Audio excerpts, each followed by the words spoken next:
And let's make a new page here. Okay. So do either of you have any questions you want to start from, or should I just start? Conceptual questions. Conceptual questions? Okay. Anything you can think of that is conceptual that could be on the test. Yeah. Okay. So let's see. So starting from z-tests, or yeah, z-tests, because that's like the very first thing we learned that would be going into this test. One of the main conceptual things to know is this is like the perfect scenario.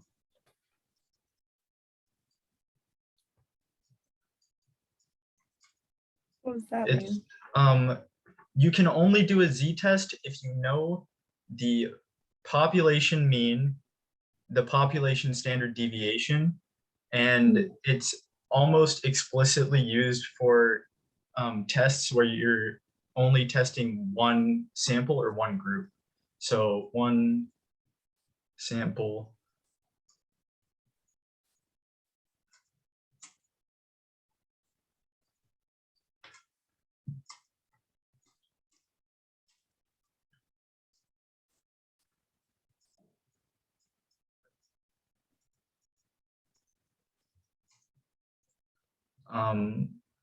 And these are just some concepts that are probably going to be important, both from like a conceptual or like word answer, I guess terminology answer standpoint, but it would also be important from the perspective of like, if you're reading a question and it gives you population mean and it gives you population standard deviation, you know you're doing a z-test at that point. And so some things like that are probably like little tricks you want to look out for to make sure you're doing whatever test it wants you to look at most likely. Also covered in this like first section of stuff is the idea of type 1.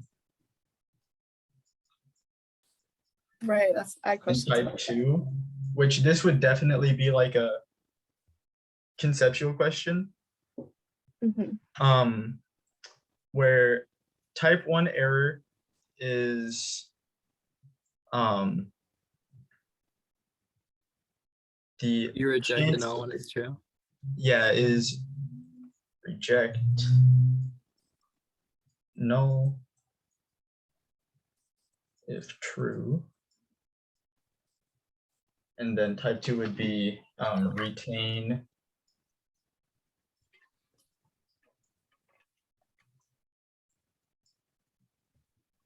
if not true. And then number wise, if it asks you like what the, I guess, chance of making these are, the type 1's chance is alpha. Maybe that's not the best way to write that. I'll write the word alpha. And then the chance for a type 2 error was is it beta? It's beta. And How then do we ever get beta? That's the power, or 1 minus b is power. I don't really know how to get power. So power is 1 minus beta. So in class, when we talked about beta, the only thing we talked about in terms of calculating it was that there's an online site for doing that. We did not ever talk about how to calculate beta by hand. Therefore, there should not be any test questions like that. And I don't think it was in any of the reading anyway. I think power, you might want to know the name of it conceptually, because it would make sense if there was like a question in relation to that. And power is the probability that we reject the null hypothesis when it's false. which is similar to saying like power is the chance that our hypothesis is correct, essentially. Right. And so that also just might be another like conceptual thing you would want to be aware of. Cohen's D, I'm not sure. Let's see. Is that what 1 minus alpha is? No. So Cohen's D is mean difference over standard yeah, deviation. it's Oh yeah. mean difference over standard deviation. This is The sample means or the Cohen's population means? D. And basically, if you need to do Cohen's D, which if there's any questions on it, it's going to be like at most one question about this. But Cohen's D, like conceptually, if we have to answer a question about that, it's basically a number that we can use to determine if a significant difference is like significant in reality. So the idea is like you could do a z-test and find that something is like significantly different for like z-test standards, but in real life it might not matter anyway. And It's Cohen's just D like is the supposed to- treatment effect. yeah, it's basically like, would this number be, I guess, significant to people like in real life outside of mathematics, I guess. Okay. Yeah. Okay. Um, That makes sense. Is it the, does this go with the z-test too? we learned it when we were learning about z-test, so I would assume that it would be related to z-test. But it's kind of separate. I think you could probably use it with like a t-test also, but on the test, it wouldn't do that, Okay. would be my best way of describing that. One thing I was kind of confused about was standard error. Oh, okay, What do you standard. think? Oh, standard error for z-tests. Because it's like, Mhm. if you know the population stuff already, why do you need the error part?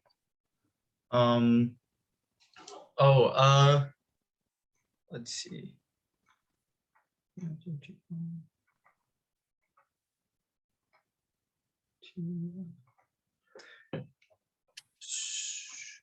Let's see if I have anything written here.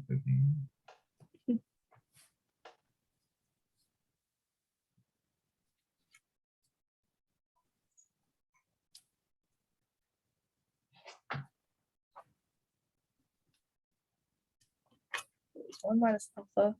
Oh, like I don't probability. think you need to calculate standard error for z-tests because the error is just standard deviations. In a second. Except you still have to do the population standard deviation over the square root of n. Yeah, you do the population. Oh wait. You do the population standard deviation over the square root of n because that gives you those like on the normal curve or the standard distribution, that gives you your like 1, 2, 3 standard deviations on that graph. So doing I'll describe that with like 2 graphs here. So it's like, here's population. And you have like mean, and let's just say these 2 lines here are like +1 standard deviation, -1 standard deviation. Then for this graph here, for the standard distribution,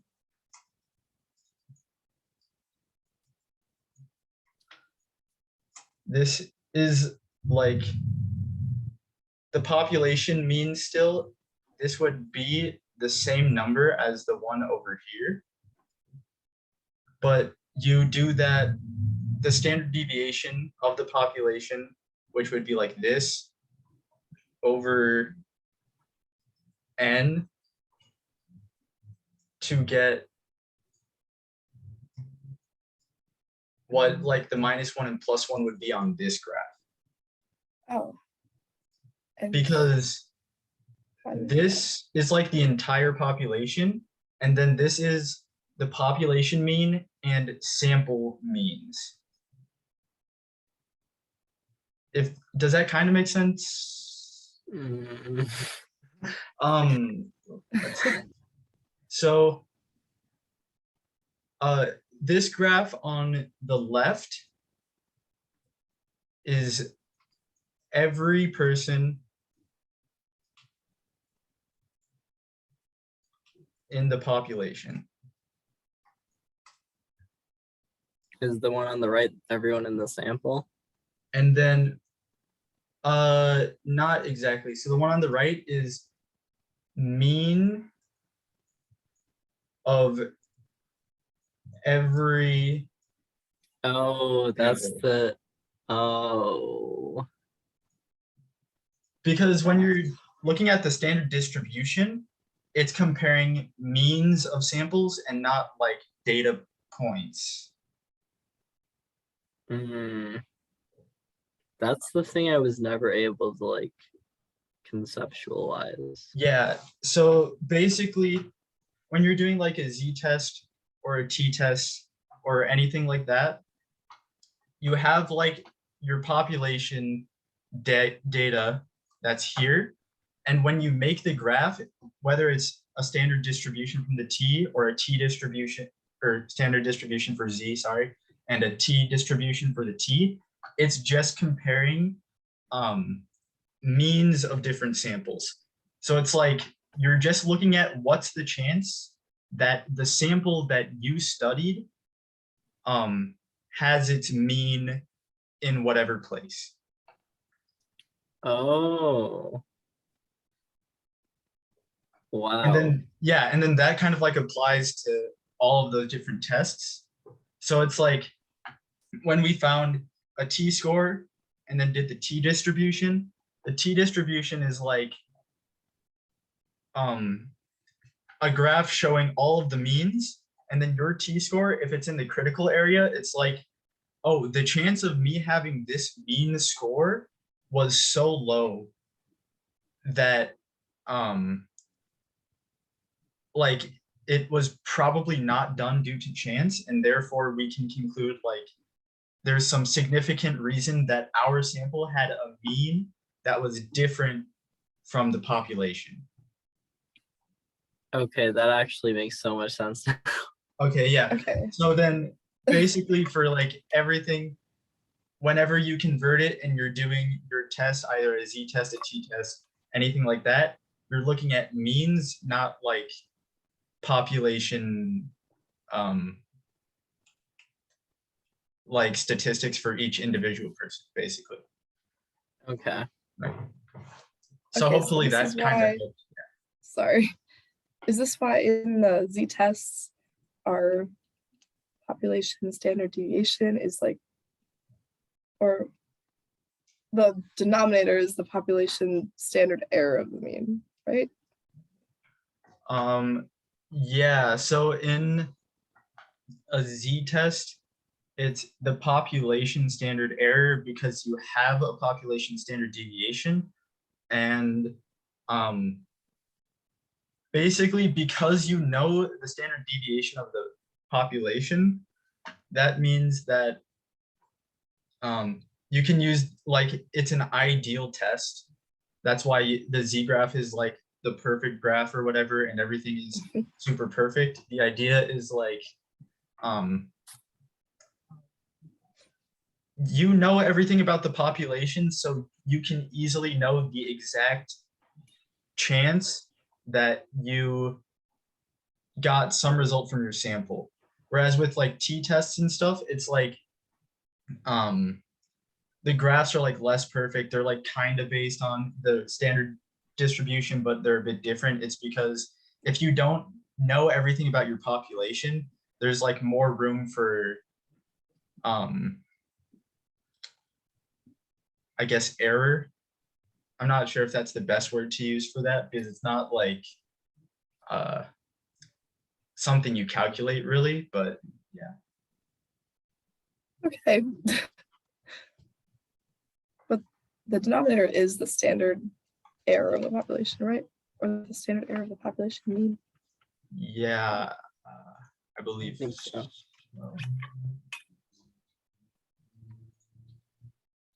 I forget.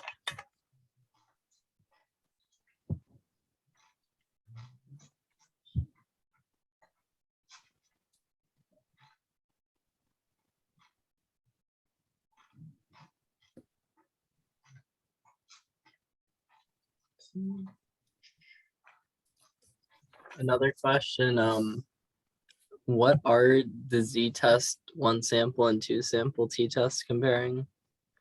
Like, Okay. because I Oh, like 1 sample t-test is like supposedly comparing a sample with a population or some known thing. so a 1 sample t-test would be comparing, similarly to a z-test, it is comparing a sample to the population, but Okay. because you don't know the standard deviation of the population, you're using a t-test to be as close as you can on your like your answer or your result based on the like degrees of freedom of your sample. So a 1 sample t-test is essentially the same thing as a z-test, but just without that standard deviation. A 2 sample t-test, because you're doing that like difference, let me think.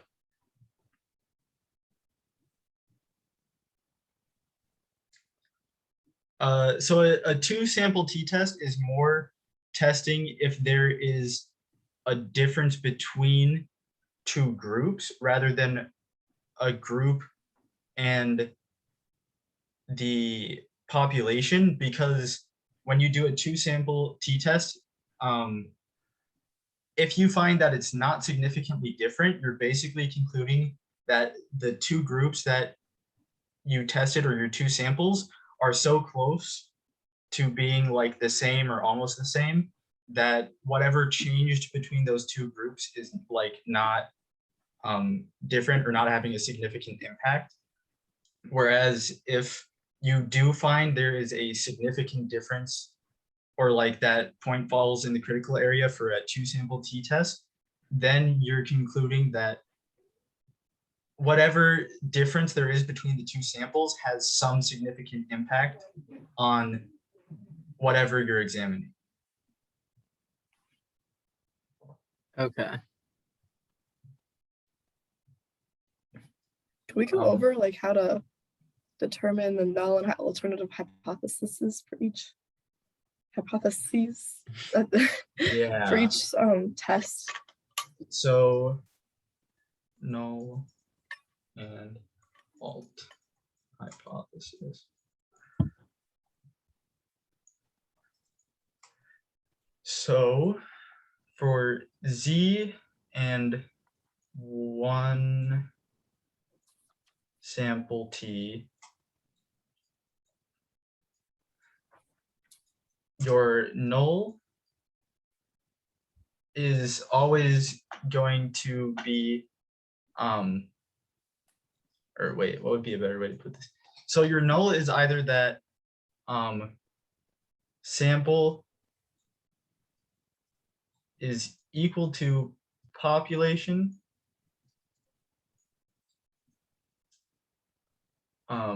or sample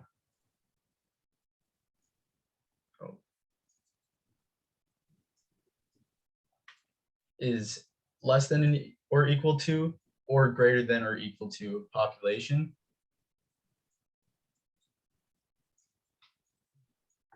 Because for both the one sample T and z-test, like I said, you're comparing a sample to a population.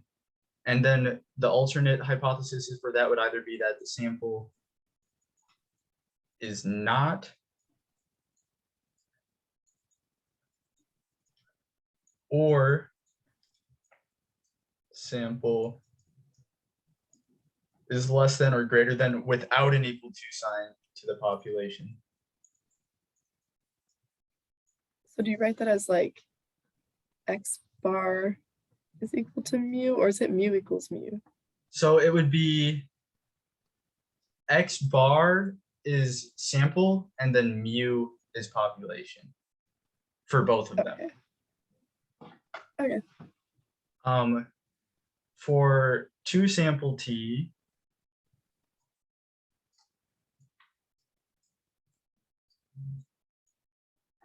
your null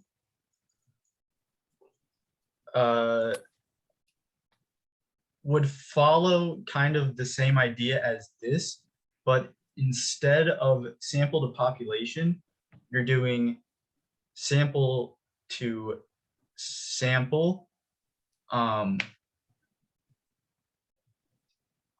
think when you write this one out, you do mu1 is equal to mu2,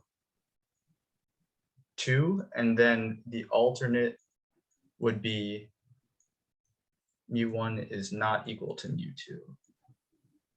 Oh, so what's the thing with the mu1 minus mu2 equals 0? Is that It's Um, like the same thing. Yeah, so You just mu1 have to minus mu2 subtract. equals 0 would be the same thing as this. Because if you like That makes subtract sense. mu2 from both sides,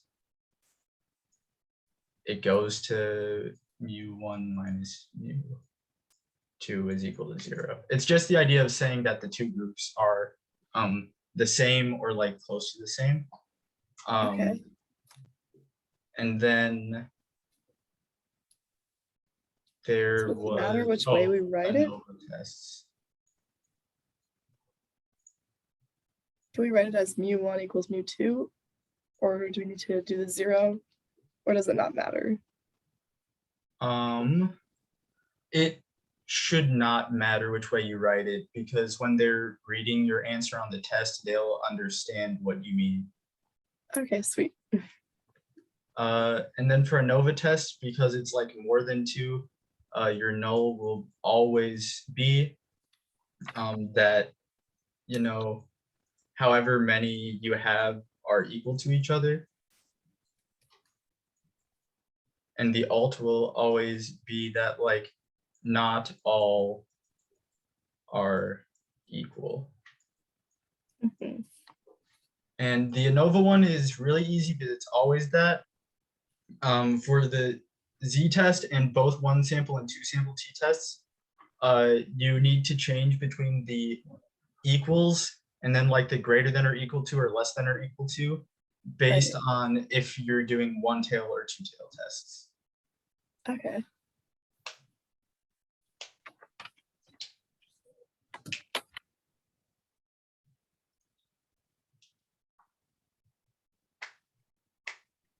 So for a two sample Mhm. with the estimated standard error versus pooled variance. Oh yeah. Pool variance. Wait, so what is the estimated standard error equation? So estimated standard error for two-tailed tests is you said equation? Yeah. Yeah. It's the wait. For t, that's t. It's the square root of SP yeah, of Okay, that SP1 whole thing. over N1 plus SP2. Oh wait, both of them are squared, so it's like Yeah. SP1 squared over N1 plus SP2 squared over N2 is equal to that like standard error that's like derived, or that's written as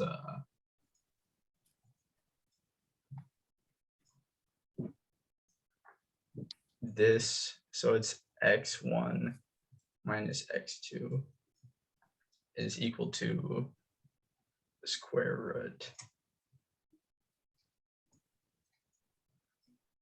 over N1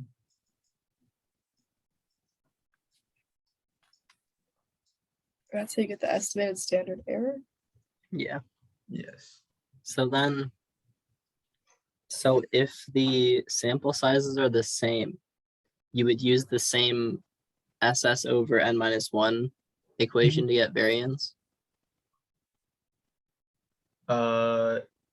If the n's are the same, you use this, and then, oh wait, what the heck is happening with the notes?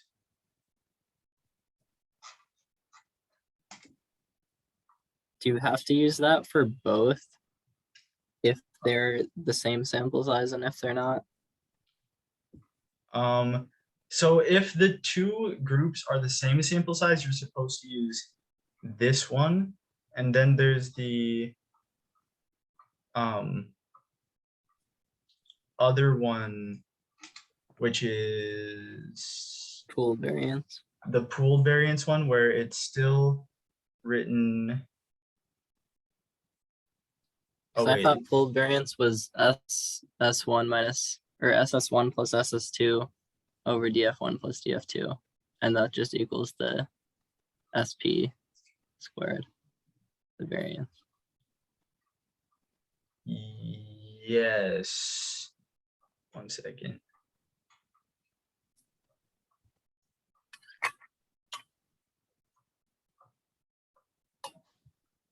Oh wait. Is this the note I'm looking for?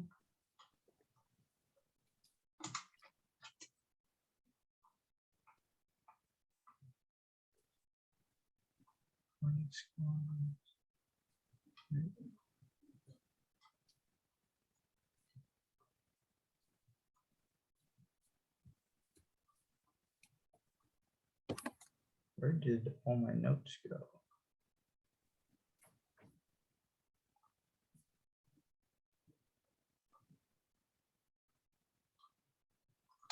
Okay.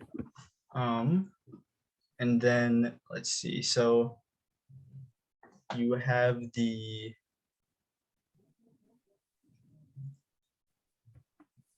N1 minus 1 S1. Oh, now that equation exists. Yeah.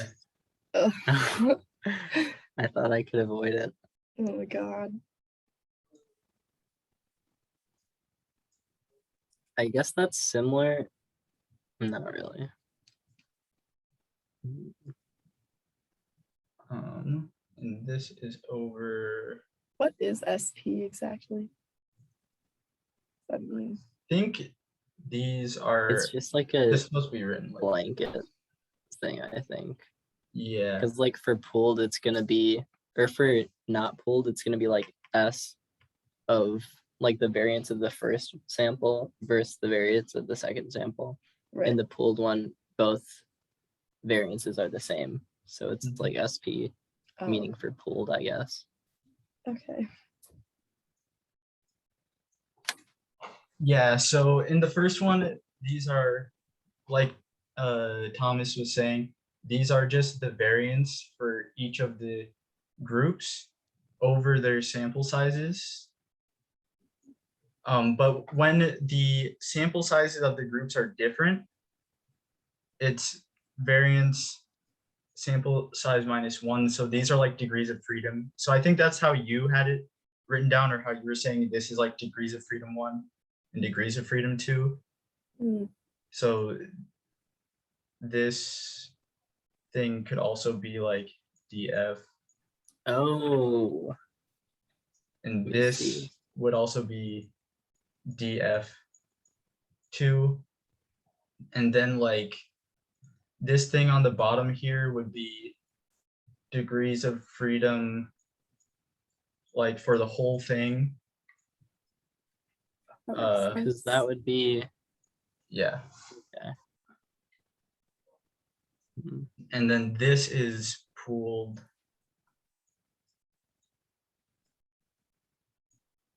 variance.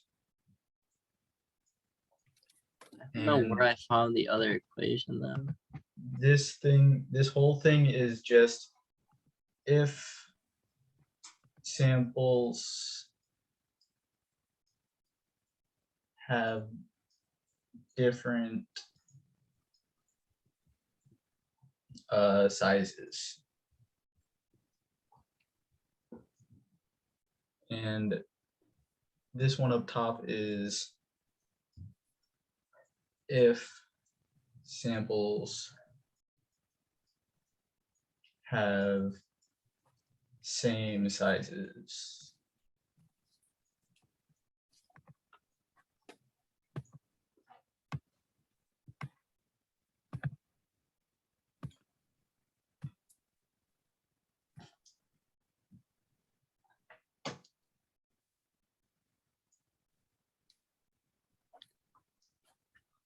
Oh, Okay. and yeah, both of these So are important because t-score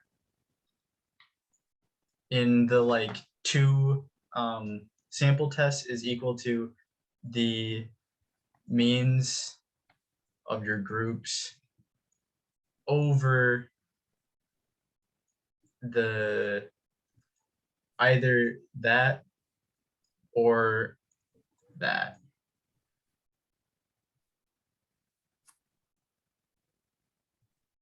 I think. Yeah. Wait, I don't Or get it. wait, wait, so S. this is not exactly right. One second. Okay. Um,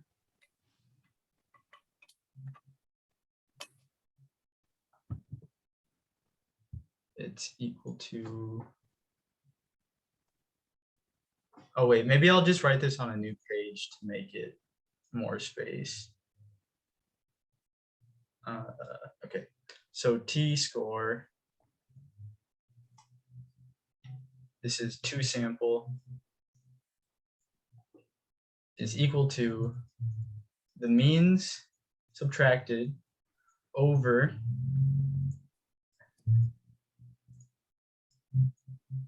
either that simple standard error that, yeah, the standard error if they have the same sample sizes, or it's over this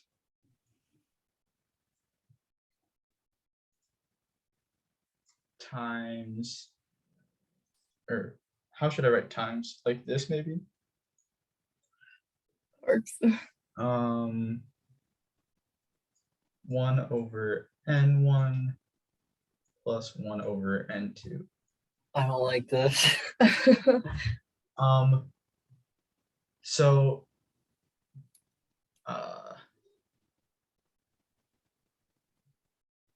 I don't know if there's really an easy way to remember the difference. I would assume on the test we'll probably have one question in regards to like each of these situations, or maybe like a question and then like half a question for the other one. But this one is the nice, easy, both samples have the same amount. It's just that one Just formula normal. that was on the last page of variance over sample size. This one is like when you calculate that, like, what's it called? you calculate the pooled variance, and then you have to take the square root of the variance in order to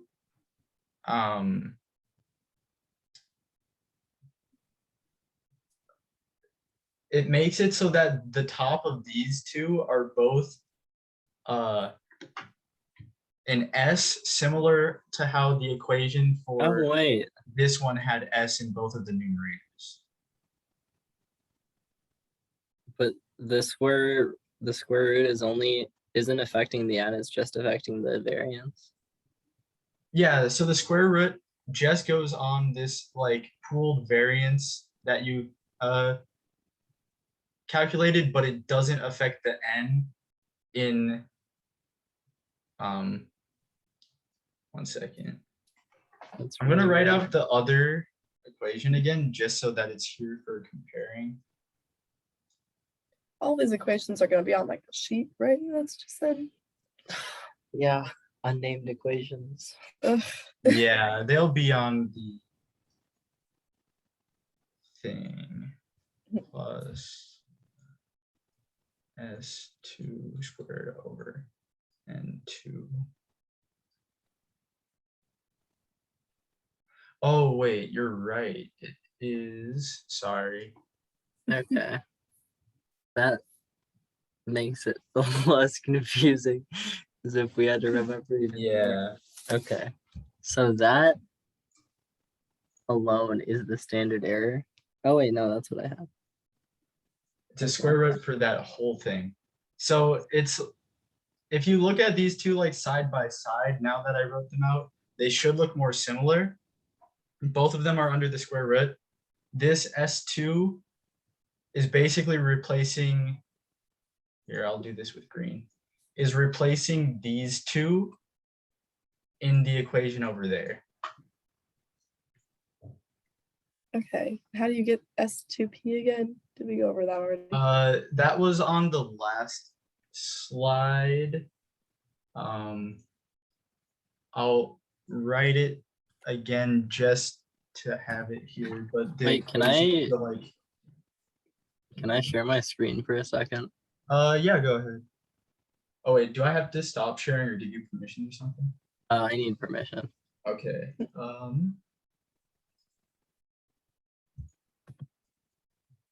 More. Hey guys, I gotta go, but thank you for the review, and I will be watching the rest tomorrow morning before the test. I'm really nervous. I'm so nervous, bro. Thank you so much, Peyton. Oh yeah, you're welcome. I Look think at I you. made you co-host. Hopefully that allows you to. If I stop share too, maybe it'll be easier. Yeah. Okay, here. So Mhm. this is from the book, and it says like this is a way to do pooled variance. So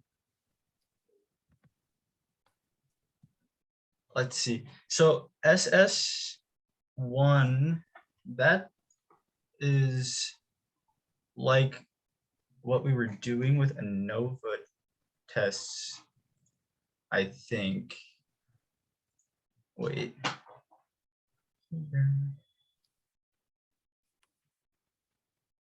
16. Does it say where it got the two SS values from? SS is just calculated using the score minus the mean, and then doing that for every value and squaring all those. Oh yeah, it's the adding them up. sum of Sum of squares. Yeah, sum of squares. So sum of squares over degrees of freedom.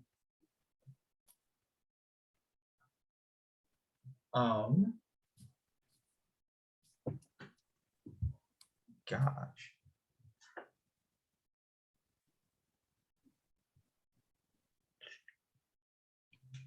What was your numerator for the equation you used?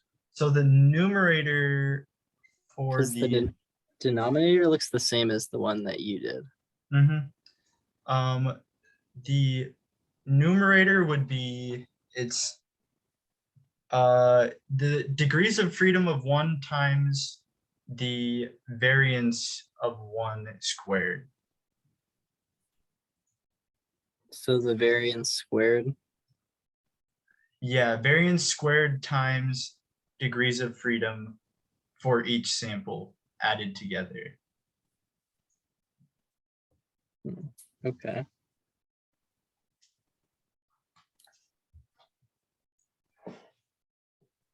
So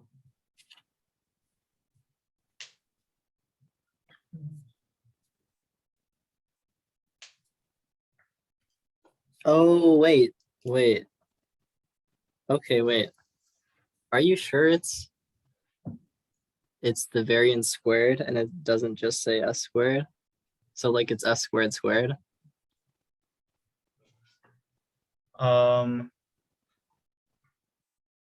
Oh wait, I think it is just s squared, not variance. Okay. So variance squared. So Yeah. so the variance equals ss over n minus 1. Mhm. So then if you flip that around, ss equals s squared times n minus 1, which is the same thing. So I guess it's just 2 different ways of writing it. Oh, okay. Yeah, I think that would make sense.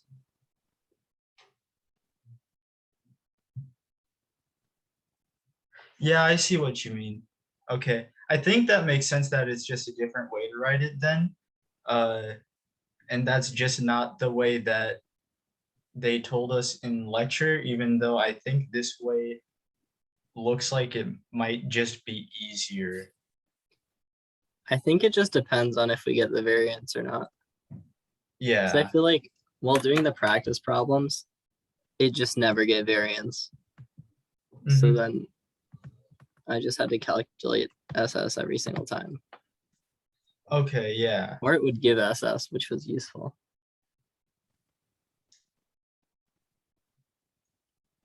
I guess both ways work though.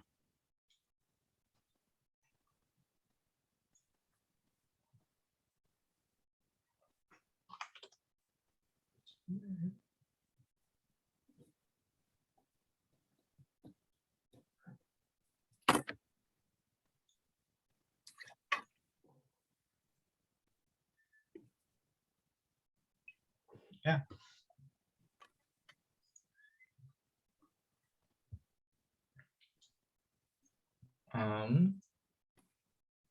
Let's see.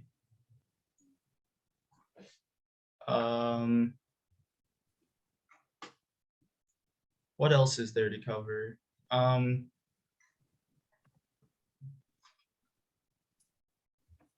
Confidence intervals. Okay. Yeah, confidence intervals.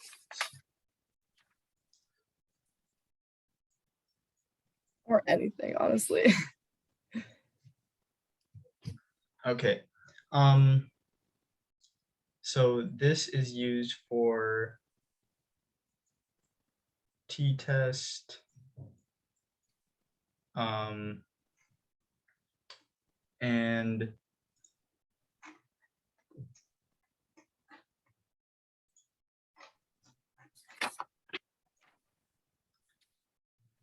so let's see.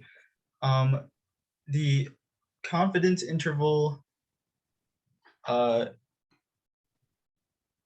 is most often used kind of as like an alternative to a t-test with t-scores, even though I think it kind of requires you to calculate t-scores first, but it's like the theory behind what a confidence interval is. Oh wait, I should probably share my screen again. So the theory behind what a confidence interval is you would calculate this like before you do your experiment on whatever sample you're trying to test, and then you'd be able to know if whatever score you obtain is significant without having to convert that score to a t-score. But on the test, I don't think it would be anything like in that order. It just might ask you for a calculation, and it might ask you for some of that, like, I guess, theory or understanding. Yeah. I feel like it would ask like, because one thing was if the confidence interval goes between 0, like has 0 in it. Mhm. Oh yeah, the whole concepts. Yeah. So if it does have 0, you fail to reject the null. Yeah, so if 0 is in your confidence interval, you would fail to reject the null, because the idea is your value is close enough to 0 that there's like a chance that it could be 0 given a different sample, I think. And would that Um, apply to like, if like mu is 40, for example, in one of the questions? If we do a confidence interval for that, Mhm. and like it passes between 40, then it's failed to reject, or would it still have to pass through 0 to do that? So if, wait, just say that one more time, just so that I can make sure that I So say. like for like a z test or something, Mhm. it says the mu equals 40. Okay, yeah. Would the confidence interval, like if the confidence interval has 40 in it, would it fail to reject the null, or would it need 0 in it Yeah, so if you to had fail? a mu, and you know what the mu is, if that mu is in the confidence interval, you would fail to reject. But I think when we talked about confidence intervals in class, our examples were more with the 2 sample t-tests, where with 2 sample t-tests, you're like Oh, because then it your equals null 0 anyway. hypothesis is that they're not different, which is why if 0's in that confidence interval, it Okay, gives you that result. Yeah. that makes sense. So this is the calculation for the confidence interval for, let's see, I believe this is just That's for for the T. one sample. This would be for one sample, but also for 2 sample Is it t-test. 2 sample with x bar 1 minus x bar 2 for Yeah, the? it would just be x1 minus x2 plus or minus t-score times standard error.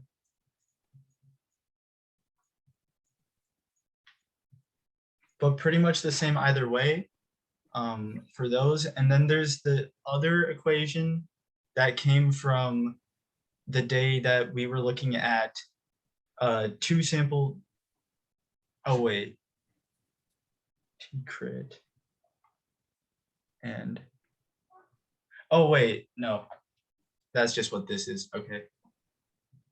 I thought there was a third equation, but I'm just crazy.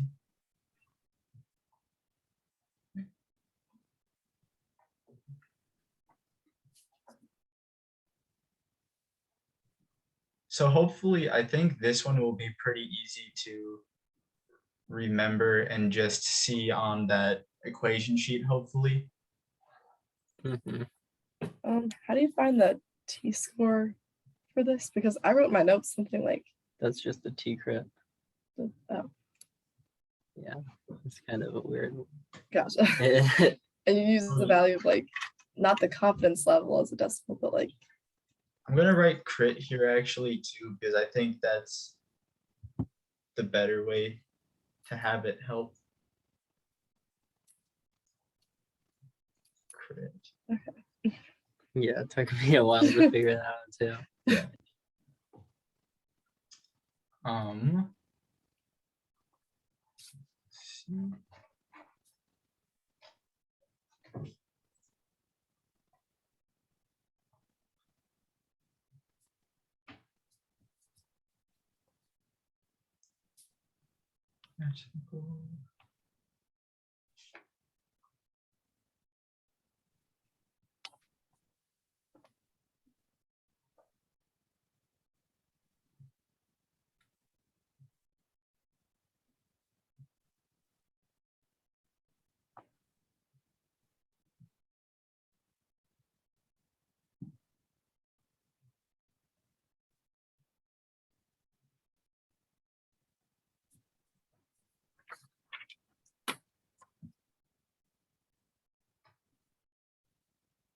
For a nova, do you Mhm. just is it just better to memorize? Like I swear there are just like 50 equations for each Mhm. sum of squares thing. Yeah, so I think for a nova, unless a question asks you for the like sum of squares total and the degrees of freedom total, I would say you can skip that or do that last because neither Just of for these time values are constraints. going to help you Okay. calculate anything. They're just for checking your other values. And therefore, if you want to like save time and you can save time, those don't really matter. You would want to worry about the within and between. I don't know. I feel like because SS total, it has that one equation where it's like super stupid, where it's like the sum of the score minus the mean squared. Yeah. But it Or has yeah. another equation where it's the sum of x squared minus g squared over n. And that, like, if they give you the values, it's like actually not terrible to do. Are these values? Was Some, Jesus, brand no, did you see? it's Wait. 'cause I The forgot. sum of There was T and there was G. n. Oh, T is the sum of all the scores in a level, and G is the sum of all the scores in total. Yeah. okay. What did you say the one equation for S total would be, the like other one you found? So it's the sum of x squared X squared. and Okay. then minus, and then this part isn't in the sum. Oh, okay. So it's like that. Minus g squared over n, capital N. Okay. So this is like total samples. G squared. I don't think we were even told about this in lecture. Does it say Okay. anything about what It G squared? says G is, well, capital G is the sum of all of the scores. Sum of all of the scores? Okay, so sum of all scores. And then this would be the means of each group, x squared. I don't know. On the end of chapter problems, Mhm. it would like just give the sum of x squared as a value, g as a value, and Mhm. n as capital N as a value. Okay. Since they didn't go over this in lecture, I would assume we're not going to be given questions that are going to have an x squared or g squared value. But having it written down here is probably just a good like backup. If people are taking the test and they see x squared and g squared, they know this. But I assume that if they ever ask for SS total on the test and they don't give those two, they are expecting you to do that like long way, like every single score minus Yeah. the grand mean squared, added all together. Okay.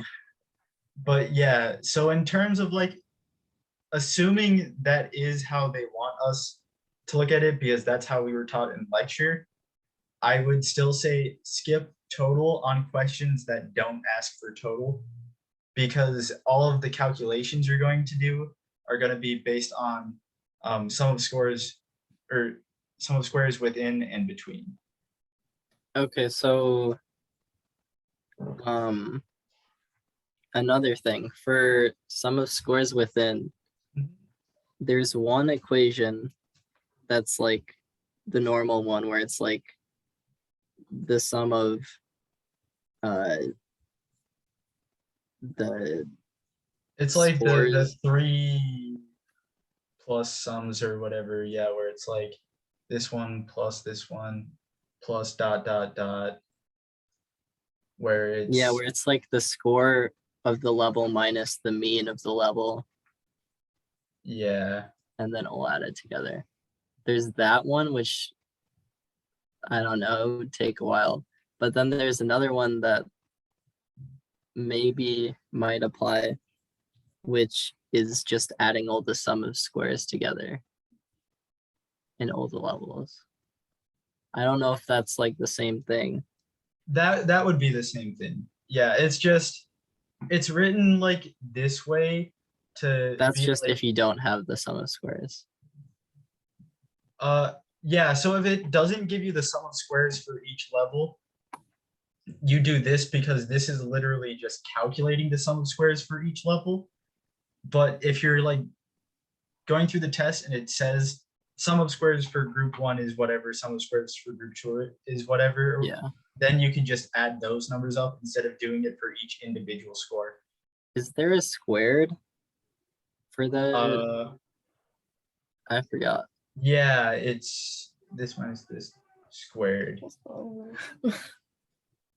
Okay, that makes Yeah. sense then. Yep. And then sum of squares between is the one where it's That's just n times.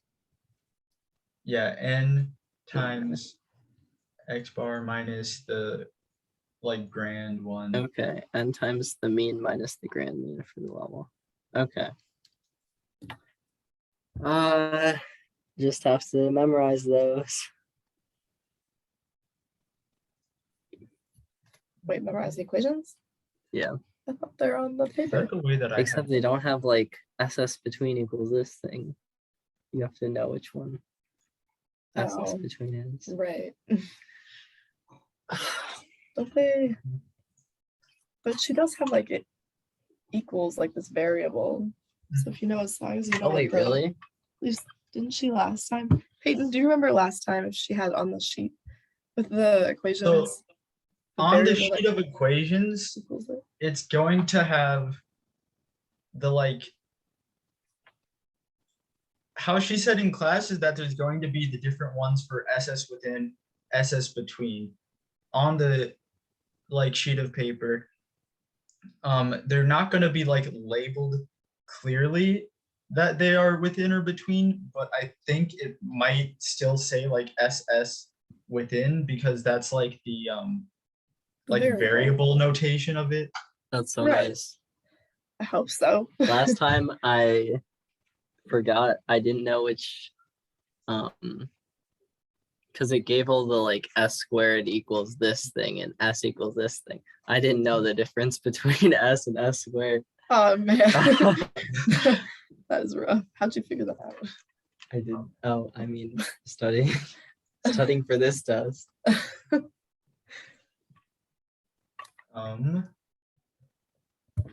So that hopefully covers ANOVA in general. Mhm. And then Okay. Oh, conceptually, post hoc tests. I'm thinking in my head, it's like you can do a bunch of t-tests, or Mhm. you could do post hoc tests, but post hoc tests account for type 1 errors more. Is that right? Yeah, so that's how it was described in class. It's like the idea that if you do a bunch of t-tests to check which groups are different, because you do the test however many times, it like increases the chance that you fail some or like make that type 1 error, because Mhm. every time you do the test, there's always a chance that that's wrong. When you do a post hoc test, it limits that because you're basically doing everything in like one test.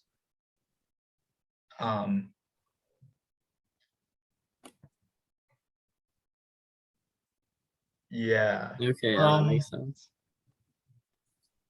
Sure.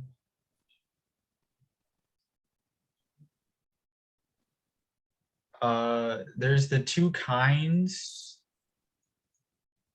Because our homework asked about Tukey, I feel like this one is probably slightly more important to know, because we didn't have any question about the chef one on our homework.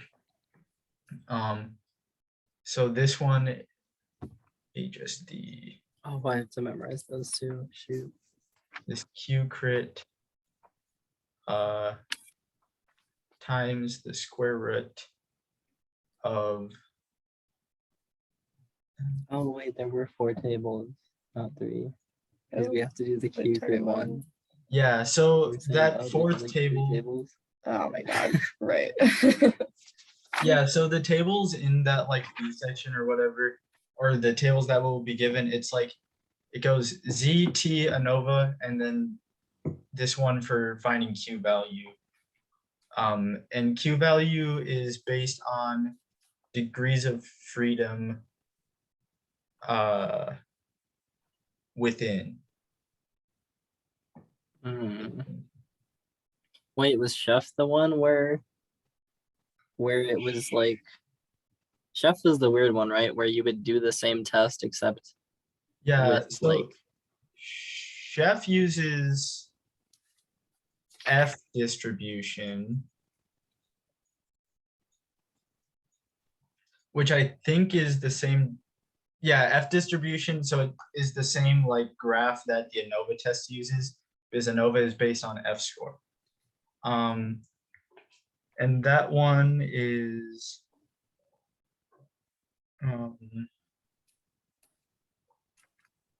there was some minor change. I it's forgot what it was. F ratio.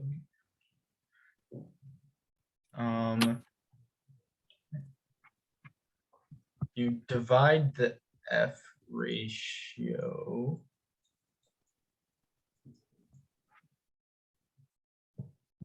or wait. Oh wait, not square root. It's F ratio divided by degrees of freedom between.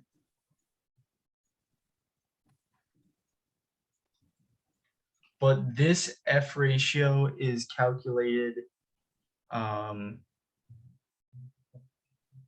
with only groups being compared.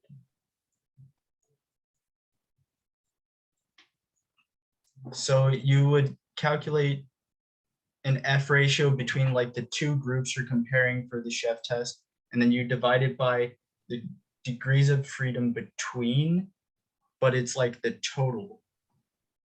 So including whatever groups you don't use.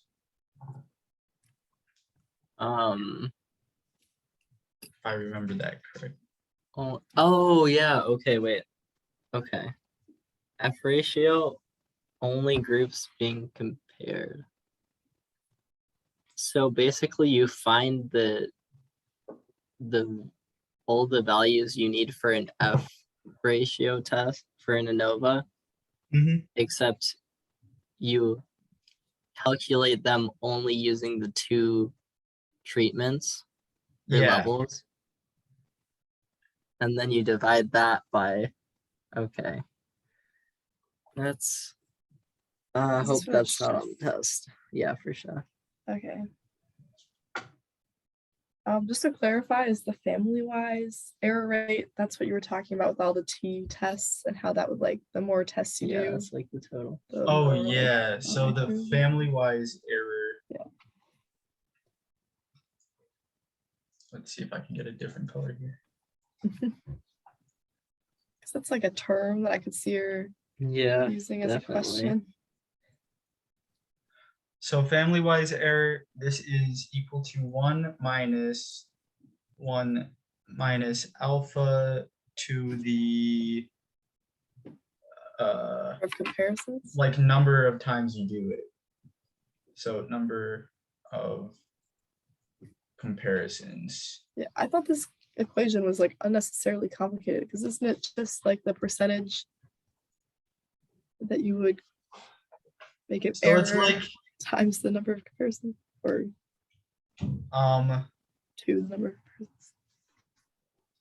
if you're doing it with like the 0.05 alpha level, this would be like 1 minus 0.95 to the however many times. So it's like if you did this with 4 groups, you would have 6 comparisons total. And so you would end up having some number that's like, oh God. That was like, I know it went to like 0.4 and then 0.96. Wait, 1 second. Oh, I get it now. Do you think we'll have to use this equation on the test? I hope not. Same. I think I hope we don't use any equations.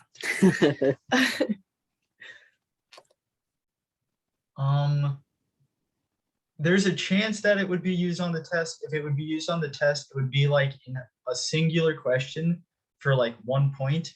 There's also a chance that this equation will be on like the equation sheet and we just won't need to use it. Okay. But let's see.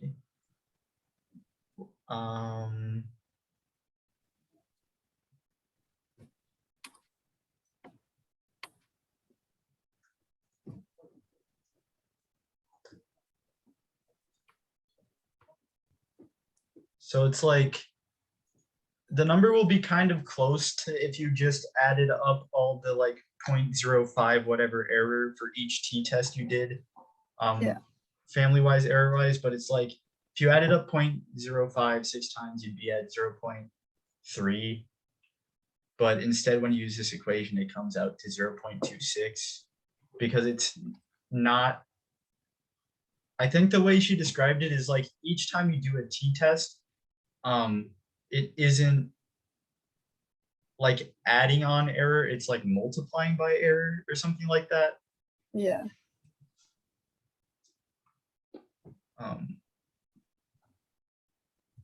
Yeah, okay. But yeah, so Tukey, I think Tukey is probably the most important one here. This would be in B5, the table, and then this is like, let's see.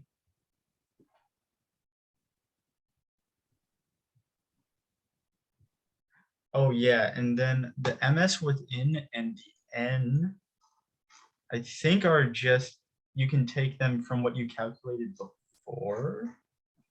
In my notes, it says n equals average of all n's from each treatment. I don't know what I was talking about exactly. Let's see.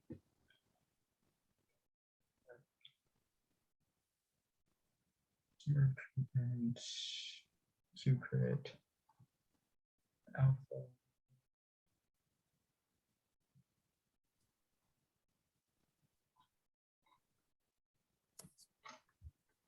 Yeah, I don't see that. I think it's just n, like the amount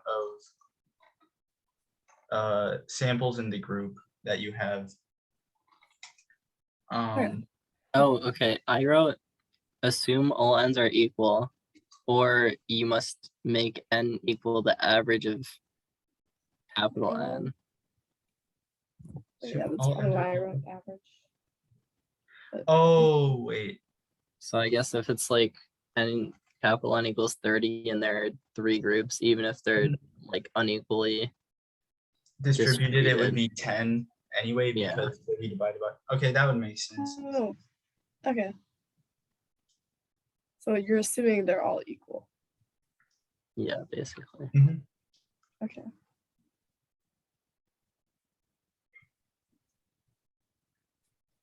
What do you do with like the results of a Tukey post hoc test? Like, how do you state them or like evaluate them basically?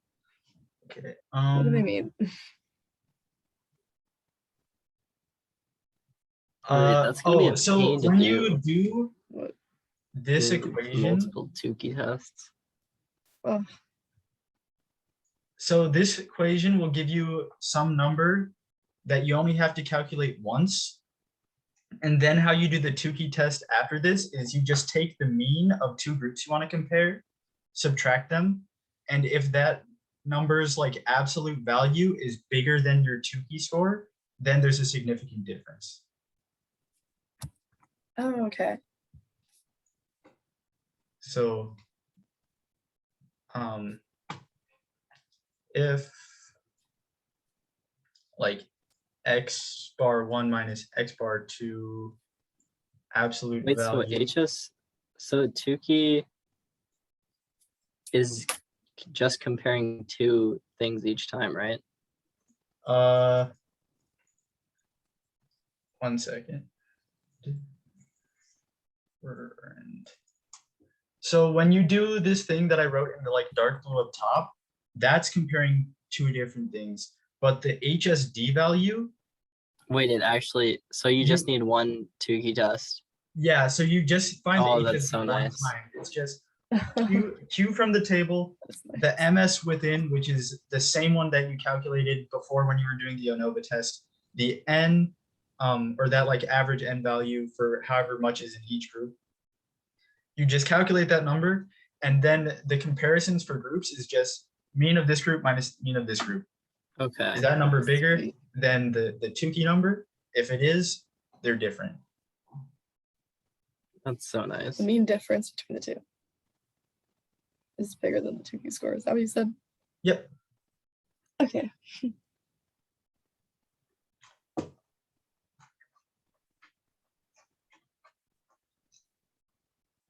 Oh, wait. Where's the Tukey score here?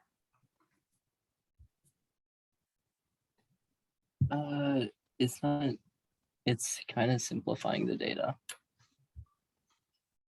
So basically it just, Sorry, we're talking about the R question in the homework. So how like, because like the R, when you do a Tukey test, it doesn't include the HSD value. so how do you? It has the p-value, so you can just use that. But I don't know.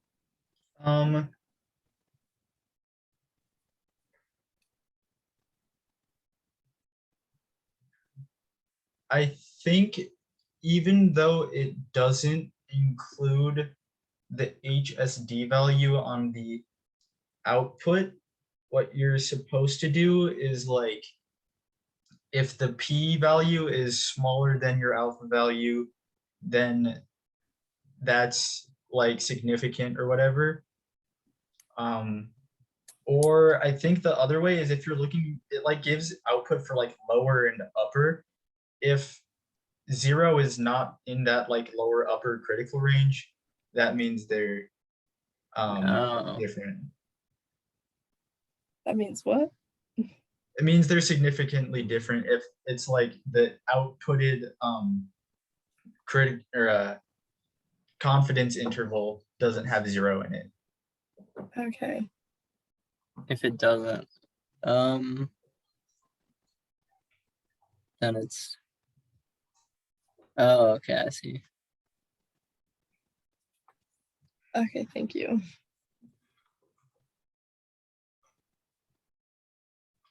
Okay.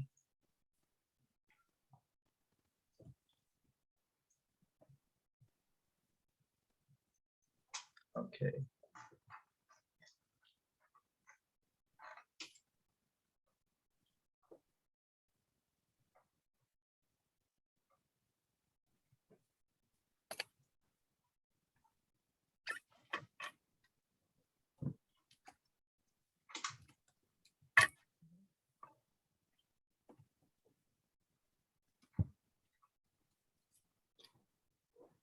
I feel like we covered like everything.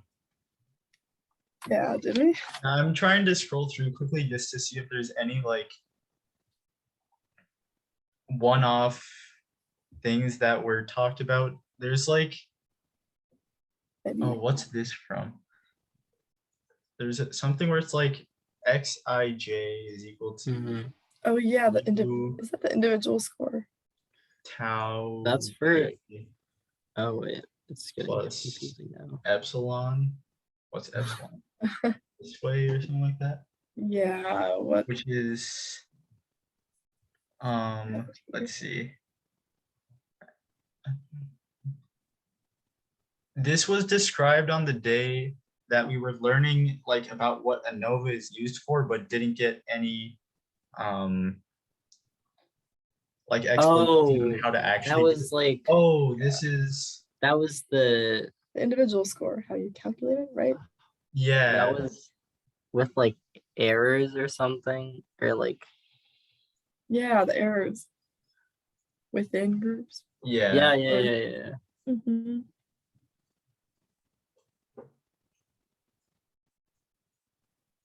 Ooh. It's like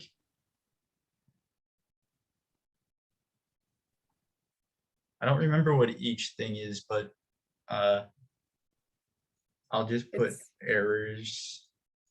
in my notes I have, so the mu is the grand mean, and then the next one is group component, so it means group mean minus the grand mean. And then the next one is uniqueness, so individual score minus the group mean. I guess you add them all. Group Group component. minus grand mean. And then what was the last one? Individual score minus the group mean. Individual.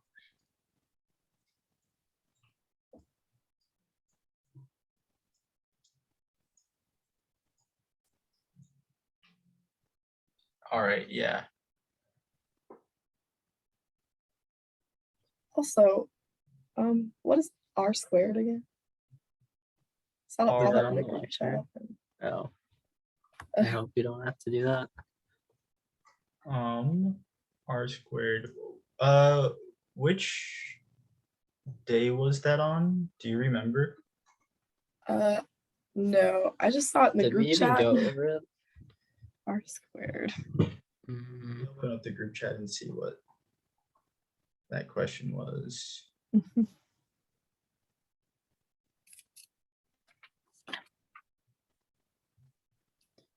gonna go to the bathroom real quick. Okay. Oh, let's see. I think Bryn said that we never mentioned it, and I don't see it in my notes anywhere, Oh, which is so- why I think it might not be anything to worry about. It's probably not anything to worry about. Great. Won't worry about it then. Yeah, I have looked through all 4 of my pages of notes that, or 4 documents of notes that would be for this test, and Mhm. It's a lot. I don't see R squared anywhere. Sweet. Is there any other conceptual stuff that we didn't go over? Let's see. So z-score we talked about, that's like the ideal.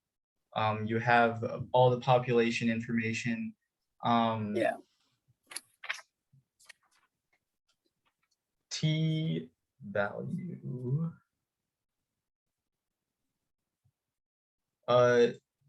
T-scores, you can do the calculation if you have population mean but not population standard deviation, which is what we talked about like on the first day of T-score stuff.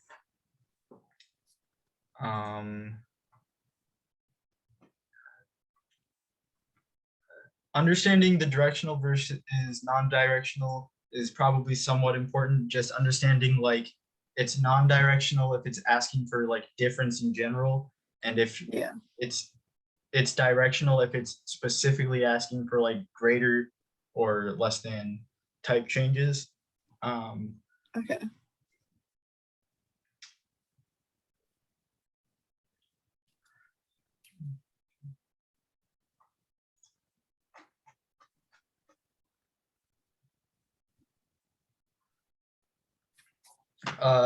So when you're doing 2 sample t-tests, there's independent sample t-tests and there's dependent sample t-tests.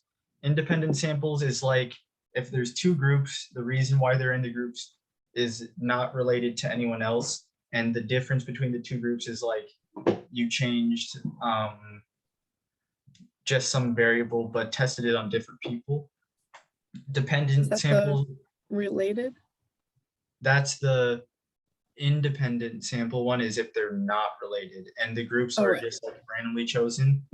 And then there's the dependent, which conceptually you just need to know that it's like if you're comparing like people that are related or the same person doing like a test twice but in different conditions or things like that, that's the difference between a dependent samples t-test and an independent samples t-test. Right. And does the null and alternative hypotheses change for the dependent t-test if you do like the repeated versus the related situation? They would change. It would change? Let me think. So if you're doing repeated samples for a dependent t-test, your null and alternative hypothesis would be, let me think, wait.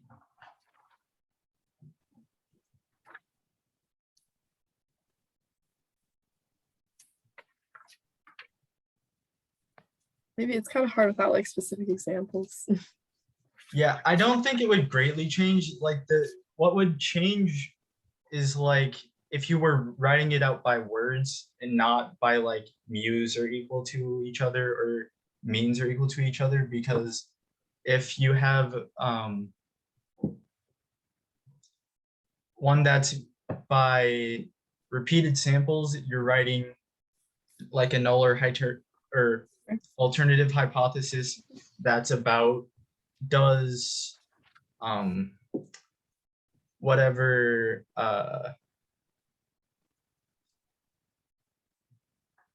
like environment, I can't think of the right word right now, but like whatever you're testing change on a single person. And then if you're writing it out for like related, it's like does what one person's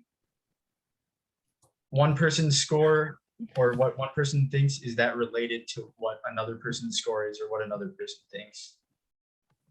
Right. Um,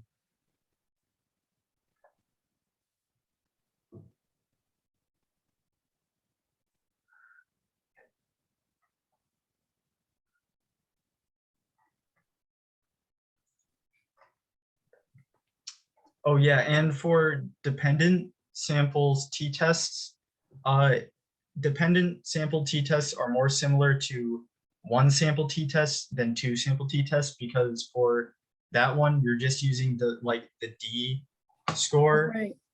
where it's just the difference between like a given score from one minus a given score from another. Right. Okay.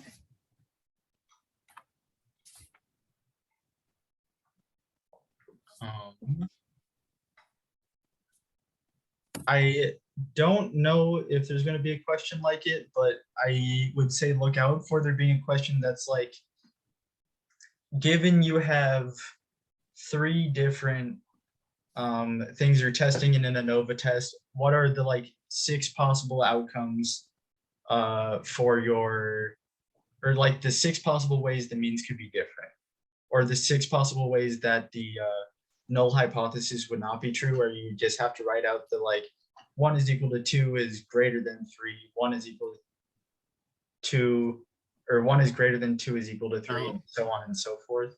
Oh, Um,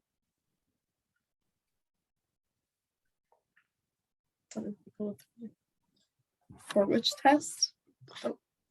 for ANOVA tests, because it could be for 3 or greater. Oh, I think they got kicked. Oh.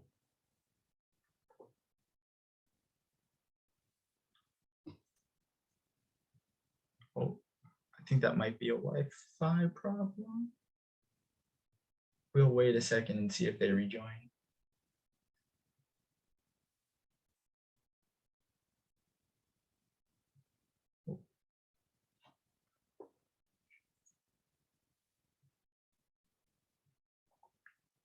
Oh, okay. Are Sorry, you back? the computer died. Oh, okay. Okay. So what was it? Oh yeah, for ANOVA tests, because you can have more than 2 groups, so 3 or 4 groups, there might be a question that asks what are all the possible ways that those groups can be different. Oh, right. Okay. So basically that would be equal to, greater than, equal to, less than, greater than, equal to, less than, equal to, and so on, just for everything. It wouldn't be hard, but I could see it being a question.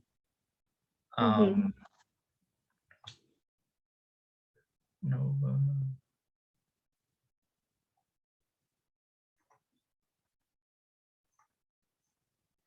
I think we've covered everything for theoretical or for terminology based stuff too. Did you talk about matched samples? Yeah, so matched samples is At what I all? was talking about with the dependent samples t-tests, where when you do the test, it's going to be similar to if you do one sample t-test, but it's based off of the D score, which I have written here. Wait, what was the other one? Because there was one it had parts of independent measures and repeated measures. Yeah, so let me think.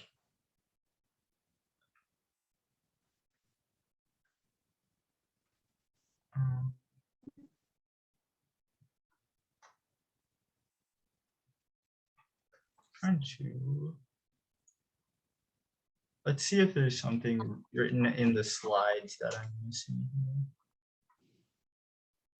Matched pairs.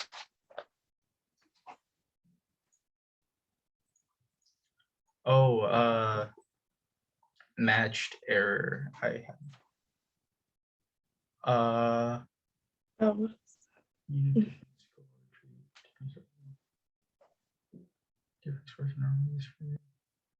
Oh, here.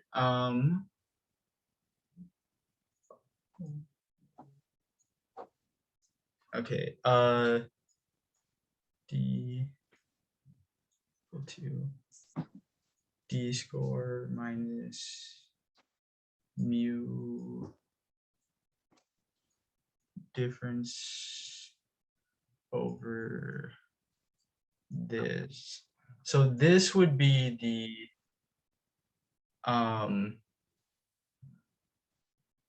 standard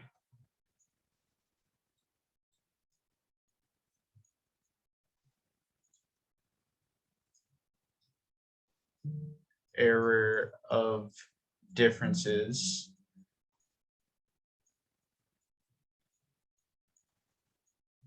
And that would be calculated a similar way to how standard error is normally calculated, but let's see.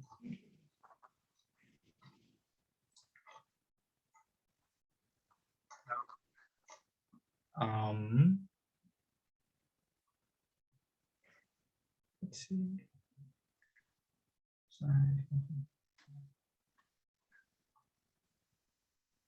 So normally your standard error would be like, wait, this right?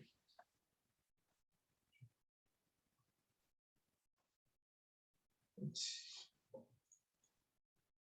mean over, or wait, that's not right. Standard deviation over the square root of the number of values. This is like standard error normally.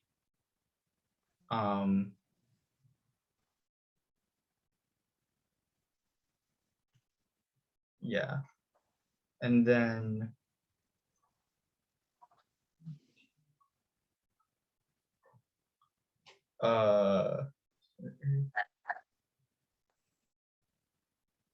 oh, and then I think for standard area of differences, you have to like calculate the standard deviation for the like each, or for all of the difference values together. wait, what? Sorry. So it's like when you're doing the matched samples t-test, it's based off of converting each of the matched samples to a D score, which is just like the difference between whatever two that are matched together. So when you have to find the standard area or standard errors Right. of the differences, you'd have to find the standard deviation for those D values, because it's different than the standard deviation for both of the groups. Right. When do you do that? 1 second. So like if we have some test here and it's like mom's score and dad's score, and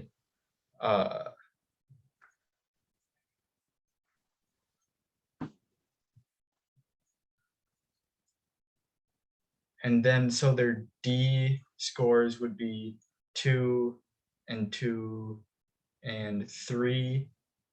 So then you'd find,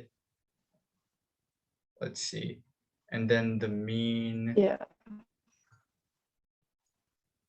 for these would be 2.66, or wait, 2.33. And then That's D bar. yeah, so this would be D bar. And then you would do uh 3, 3.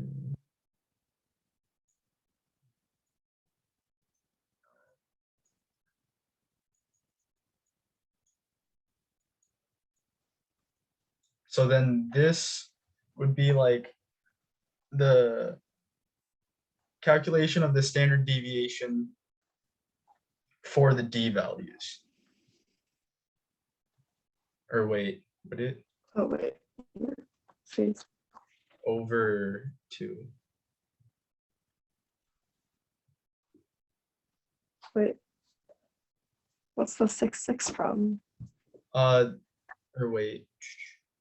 The 0.66, it would be from this value here. Oh. Why?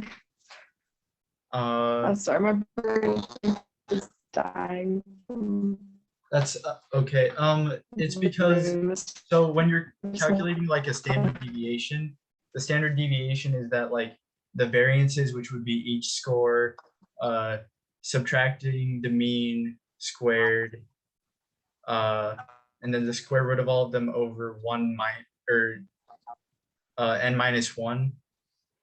So that's like the standard deviation for everything, Yeah. and then that would be used to find that standard error let's see, that like standard error for the d values, because standard error is standard deviation over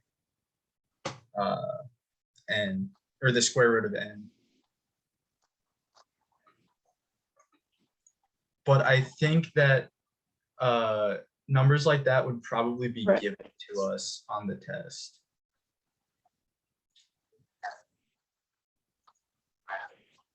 Okay. Do This might confidence seem intervals change a lot with the different tests? There's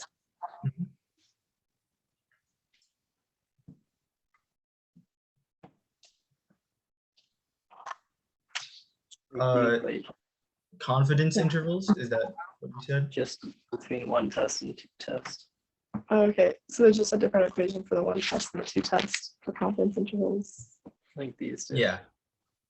Oh, gotcha. Okay, sorry.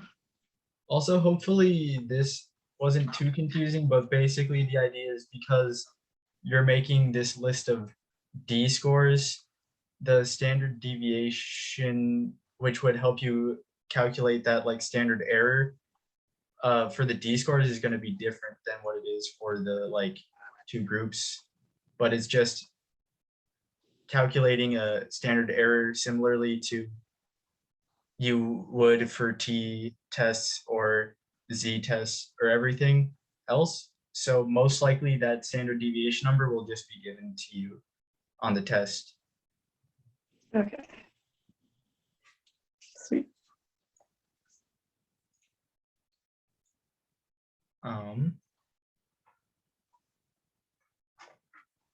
Okay. I think we've kind of gone over everything. Is there anything else that you guys think might have been skipped? I cannot think of anything. I think we're good. I just need to go over everything a bunch.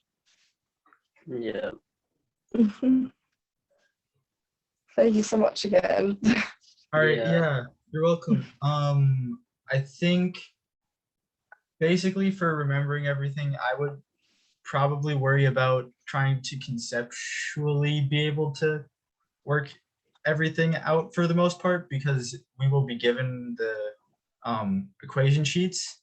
So as long as you kind of understand how everything works, hopefully you could then use equation sheets and whatever later. Okay, that is a good advice. All right. Have a good rest of your night, guys. Yeah, you too. Thank you.